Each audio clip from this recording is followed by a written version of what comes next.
السلام علیکم، میرا نام شیخ خلیل الرحمان ہے اور آج میں ایک بہت ہی اہم ٹاپک پہ بات کرنا چاہتا ہوں۔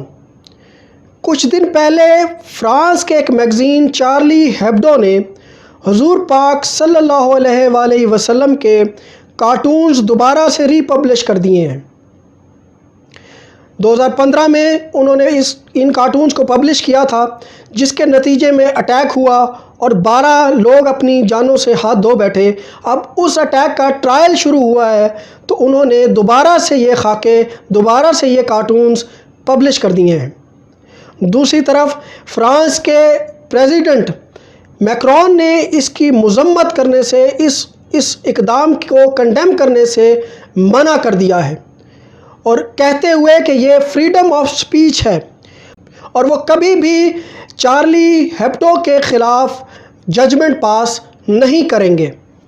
جبکہ یہ فریڈم آف سپیچ نہیں ہے، در حقیقت یہ انسلٹ ہے ایک ریلیجن کی، اور کسی بھی ریلیجن کی انسلٹ قابل قبول نہیں ہے، نہ ہی کبھی ہو سکتی ہے۔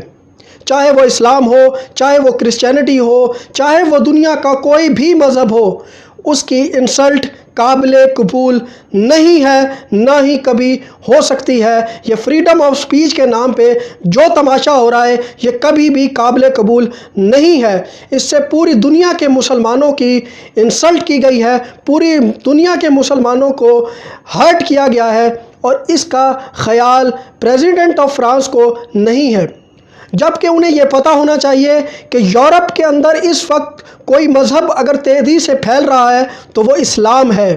اس وقت فرانس کے اندر 5 ملین مسلمان بستے ہیں، دوسری طرف جرمنی کے اندر 4 ملین مسلمان بستے ہیں۔ آپ ان مسلمانوں کو کیٹر نہیں کر رہے، آپ اپنے ذاتی مفاد کے لیے، اکنامک بینیفٹس کے لیے اس کو فریڈم آف سپیچ کا نام دے رہے ہیں۔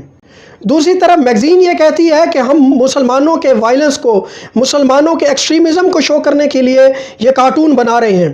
تو میرا ان سے سوال ہے کہ آپ ان جو ایکسٹریمسٹ مسلمز ہیں، ان کے لیڈرز کے کارٹون بنائیں، نہ کہ ہولی پروفٹ محمد صلی اللہ علیہ وآلہ وسلم کے کارٹون بنائیں، جنہوں نے ساری زندگی امن کا درس دیا، پیس کا درس دیا، ہیومن رائٹس کی بات کی، وومن رائٹس کی بات کی۔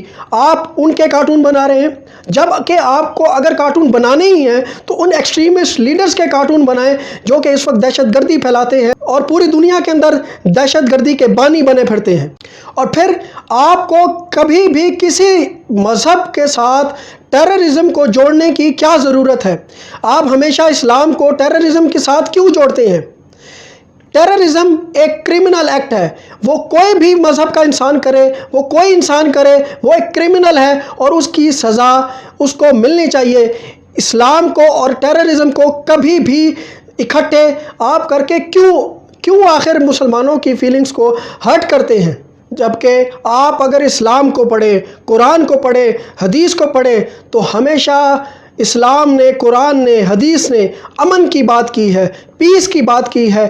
آپ بغیر سوچے سمجھے اسلام کے اوپر ٹیررزم کا دھبا لگانے کی کوشش کرتے ہیں، اور اس میں صرف آپ کے اکنامک بینیفٹس ہیں۔ آپ کی اپنی میگزین بکتی نہیں تھی تو آپ نے ایک ایسی کنٹروورشل باتیں شروع کر دیں کہ آپ کی میگزین بکنا شروع ہو جائے۔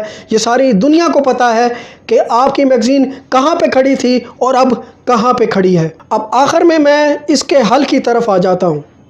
اس وقت پوری امت مسلمہ کو چاہیے کہ وہ اکٹھا ہو جائیں، شیعہ سنی کی لڑائی کو ختم کریں، وہابی، دیوبندی، بریلوی، ان سب اختلافات کو ختم کیا جائے، اور مسلمانوں کو چاہیے کہ وہ اکٹھے ہو جائیں، ایک پیج پہ آ جائیں، تاکہ پوری دنیا کو پتہ لگ جائے کہ مسلمان اکٹھے ہیں، ایک پیج پہ ہیں اور امن کے ساتھ رہ سکتے ہیں۔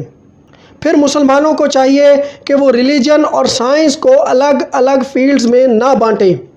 جب تک ریلیجن اور سائنس، مذہب اور سائنس اکٹھے تھے، تب تک دنیا میں مسلمانوں نے حکومت کی، تب تک مسلمانوں نے ترقی کی، چاہے وہ ابو علی سینا ہو، چاہے وہ کوئی اور مثال ہو۔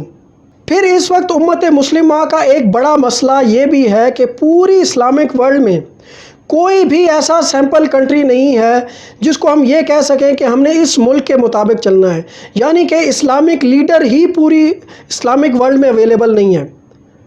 کوئی ایسا ملک نہیں ہے جہاں پہ اسلام کی شریعت پوری طرح نافذ ہو، کوئی ایسا ملک نہیں ہے جہاں پہ ایک اسلامی نظام جس کو ایک صحیح اسلامی نظام کہتے ہیں وہ پوری طرح رائج ہو، چاہے وہ ترکی ہو، چاہے وہ سعودی عربیہ ہو، چاہے وہ پاکستان ہو، یا چاہے وہ کوئی اور اسلامی ملک ہو۔ کسی بھی اسلامی ملک کے اندر ایک پوری طرح اسلامی نظام نافذ نہیں ہے۔